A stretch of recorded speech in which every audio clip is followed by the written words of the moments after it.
This passage was on the law and economics, and it said that the law and economics approach worked for the powerful, and it believed in competition in the market. So let's look at the passage a little more in detail.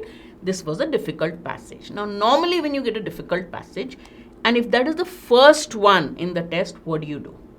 One approach many students take is to read it in 25-30 seconds, realize this is very tough, do passages 2, 3 and 4 and then come back to the first one.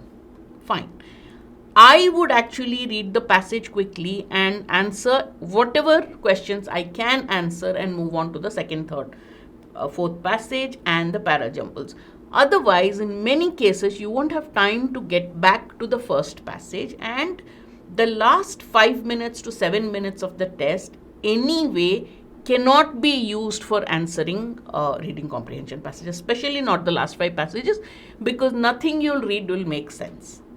Alright, but that is my approach. Your approach may be a little different. The genius of law and economics, whose influence in legal institutions became really ascendant in the 1970s, was to resuscitate the key elements of the Lochner era approach, but to clothe them in connection to a supposedly objective and neutral social science. Reading these 4 lines, many students say, let me move on to the second passage, which is fine. You have not spent too much time. So basically, he said the law and economics approach, the influence of this approach started in and became more and more powerful in the 1970s. What it did was take the main elements of the Lochner era approach. Now, you don't know what's the Lochner era approach. This passage wouldn't even expect you to know it, because we only bothered about the law and economics approach and not the Lochner era approach. And whatever it has taken, it has been derived from the Lochner era approach. So you can draw a few conclusions about draw a few inferences about the Lochner era approach based on what has been given here. More than that, don't let it bother you. Your lack of knowledge of the Lochner era approach, don't let it bother you. But when you have time after the test, do look it up. It increases your knowledge, and also it will help you feel better next time you come across that expression. So what did it do? It took certain elements of the Lochner era approach, clothed it, covered it, made it look different, packed it in connection to a supposedly objective and neutral social science. So they took these elements and they said, this is neutral and objective social science, whatever the approach, the rules they gave, rather than to a particular political and moral vision. They said, look, so basically, let me tell you that the Lochner era approach, the Supreme Court, the court used to strike off a lot of economic policies saying this is not right.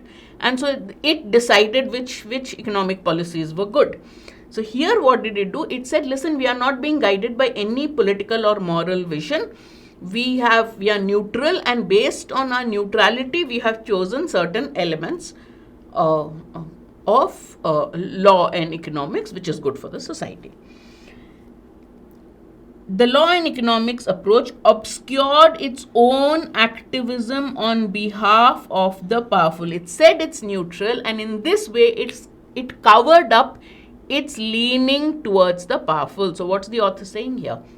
Simplify it in your own words, that the law and economics approach was actively doing things, was bringing about changes, but made it look as if it's neutral, while it actually worked on behalf of the powerful. Clear? The political projects of dismantling public rights over markets, diminishing working people's influence by attacking unions, delegitimizing the social provisions of the welfare state, all drew upon the law and economics movement. So what can you infer from here? The law and economics movement, its rules were such that it managed to do all this. It dismantled public rights in favor of markets. So markets took precedence. Second, it diminished working people's influence by attacking unions. It delegitimized social provisions of the welfare state. All this it did. All this was done under this so-called approach, using this so-called approach. Following neoclassical economic theory, law and economics suggested that society's resources are best allocated by permitting competition to set prices. So what was its first principle? Society's resources are best allocated when you allow the competition to set prices. Competition was what its focus was. Market ordering through legislatures or workers' organizations interferes with this optimal natural process. Competition is the natural process supported by this approach, and it said that allowing legislatures and worker organizations to order market was against this natural process. So they were in favor of competition. They were against intervention through legislature or working organizations through ordering markets. They said, let competition take over the structure of the market. Few other social scientists believe this. Now, this approach that competition should be given a free rein, legislatures and workers' unions should not order markets, this approach found very few supporters among social scientists, and growing number of economists do not believe it either. So it did not get the approach. Social scientists don't support it, and nor do economists.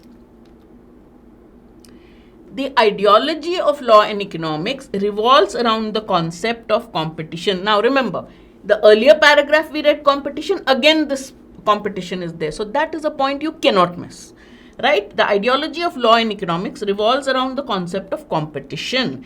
It suggests to the world that this is the main value it seeks to promote, thus also seeking to limit governmental intervention with that process. So the ideology of this law and economics approach was competition. It therefore told the world that, look, this is the main value that we are seeking to promote. We are seeking to promote competition, and therefore, since we are seeking to promote competition, we are seeking to limit governmental intervention in competition, in that process of competition.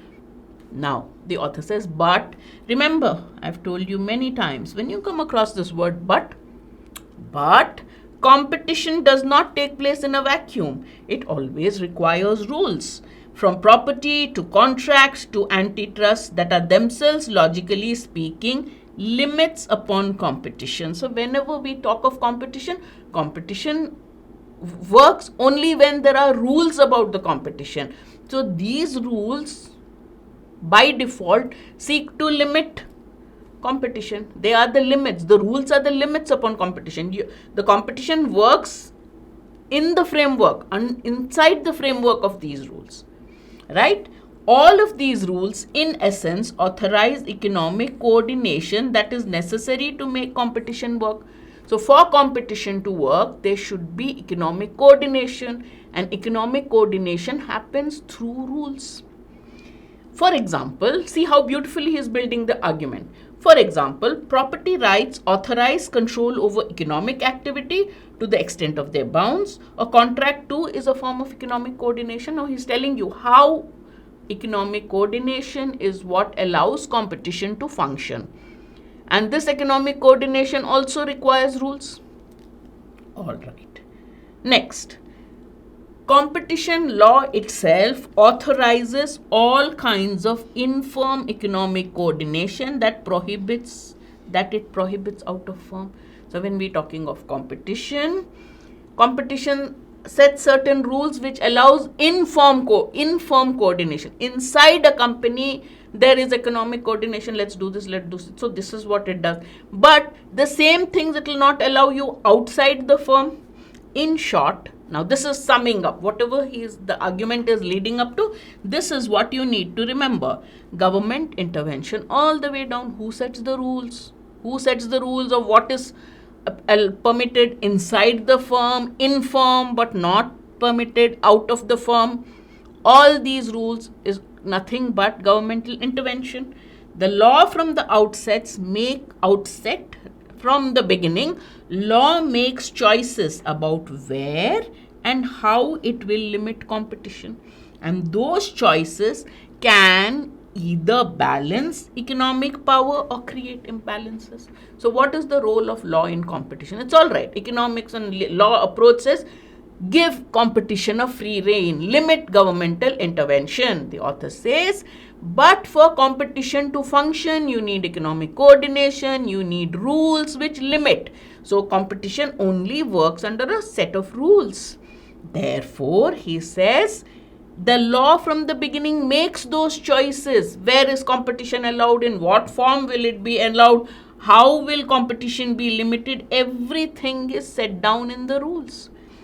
And those choices, those rules, those choices it makes about where and how to limit competition, they result either in balancing economic power in the society or in creating imbalances. Depending on the nature of limits you are and rules you are putting in, the nature of the society will change, whether it creates a balance in the economic power in society or creates imbalances. The ideology of law and economics is that only interventions that help to balance power in society are in fact governmental interventions. So this approach says that only interventions that balance power in society are the governmental. There are different kinds of intervention, but those interventions which help to balance power are in fact the governmental interventions.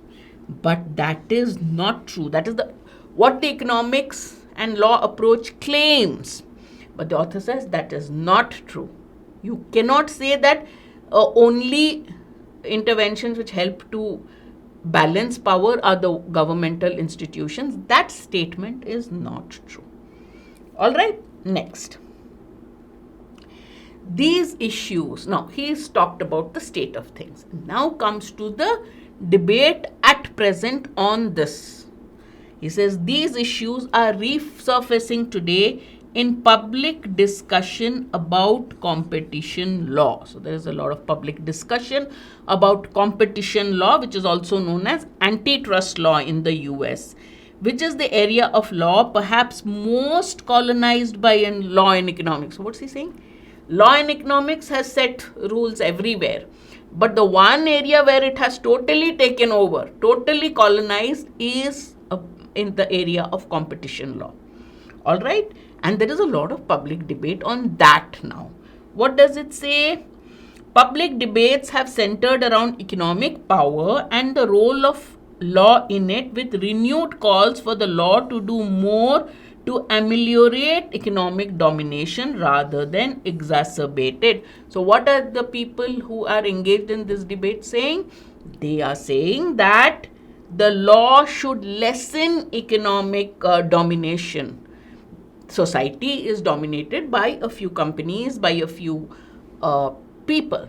There's economic domination of a section over another.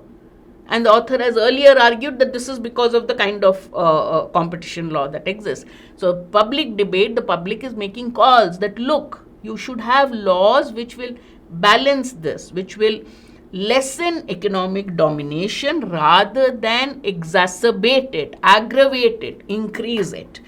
Defenders of the status quo, those who are happy with the way things are going right now, defenders of the status quo regularly point to economics as a defense. They say, this is what economics is. How can you change it?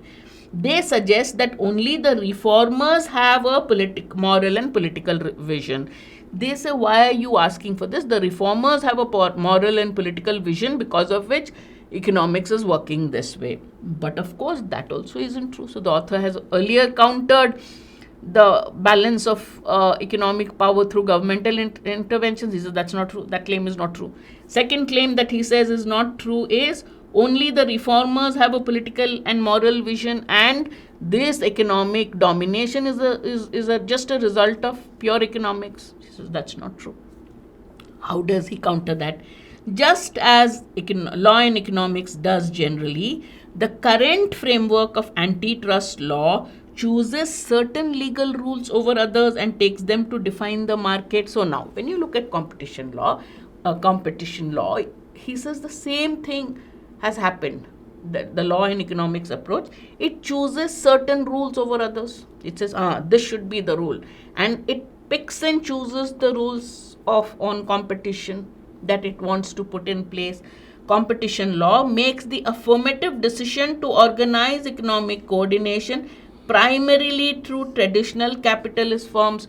So competition law also makes this conscious effort and decision to organize economic coordination. It does organize economic coordination. That's how competition works. But this economic coordination, it does through traditional capitalist firms rather than through alternative firms. So it's doing this through traditional capitalist firms. It's not choosing alternative firms. What are those alternative firms? Let's see. These alternatives might include looser forms of producer associations that are more dispersed in ownership and more democratic in decision making, but the current competition law does not take them into account. It is preferring the traditional capitalist firms. These choices in choosing the laws, in making choices on what defines competition, what defines market, these choices are fundamental to the policy prescriptions made by the law and economics approach. Again, we find ourselves with a choice that is necessarily moral and political. On what basis do you make a choice? On the basis of your moral and political leanings. And we can allocate coordination rights according to those moral and political beliefs that you have. You allocate coordination rights in a way that exacerbates, aggravates, worsens the imbalances in economic power, or in a way that ameliorates them, makes it better, makes it decreases it, lessens it, makes it more bearable. So either the law and economics approach says only the reformers had a moral and political vision. This is just the market which is dominating, which is economics which is determining what is happening. But the author says, no, that's wrong. Whenever you make a choice of what rule to implement, what limits to implement, it's a result of your moral and political vision. You, on the basis of your choices, the result would be either to increase the economic imbalances or to lessen it.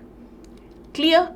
So now the passage suddenly looks easy. Now when you read it the first time, try to simplify it, summarize it, so you can answer at least half of the questions in the same time. Don't spend too much time, whether it's a difficult passage, moderate or easy passage. You cannot complete all the questions then. And since the parajumbles and parasummary and odd one out are right at the end of the exam, you end up missing a theta question, which is not advisable, not very smart to do. None of the following statements can be inferred from the passage except that. None can be inferred except means, understand the question, which one can be inferred? None can be inferred except. That means the only one option can be inferred. Which one is that? The law and economics movement believes in capitalist firms controlling the means of production. Yes, you can infer that. The law and economics movement believes in capitalist firms controlling the means of production. It said in framing the laws, it uses limiting competition, it uses traditional capitalist firms. But whether it believes in them controlling the means of production, I cannot infer this. There's a doubt. It can say that. Where did it talk about traditional capitalist firms? Let's go back to the passage.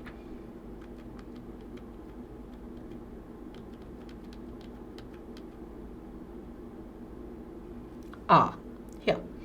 Competition law makes the affirmative decision. It makes the decision, the positive decision to organize economic coordination primarily through capitalist firms. It organizes economic coordination through capitalist firms. True. But that does not mean it wants the means of production to be owned by capitalist firms.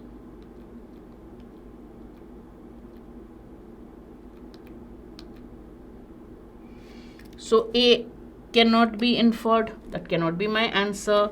The law and economic movement believes in price control only in the rarest of cases. Did it tell us?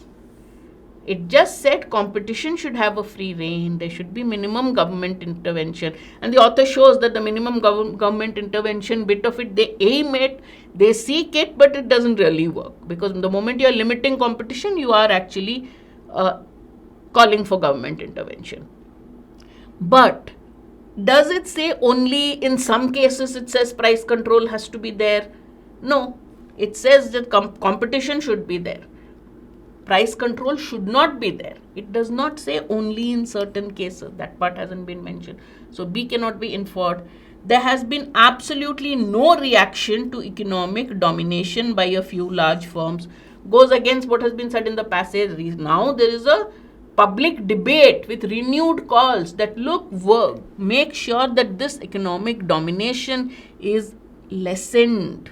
Make laws such that this kind of economic domination doesn't increase, or rather it should be checked, it should decrease. Therefore, C cannot be inferred. The fundamental ideology of the law and economics movement is competition without any obstacles. That's its ideology. Now, when it says how it works out is different, but it says that competition, that is the focus. And the author has mentioned it 2-3 times, that competition is what the entire ideology is focused on. That's the fundamental, that's the basic thing. Okay.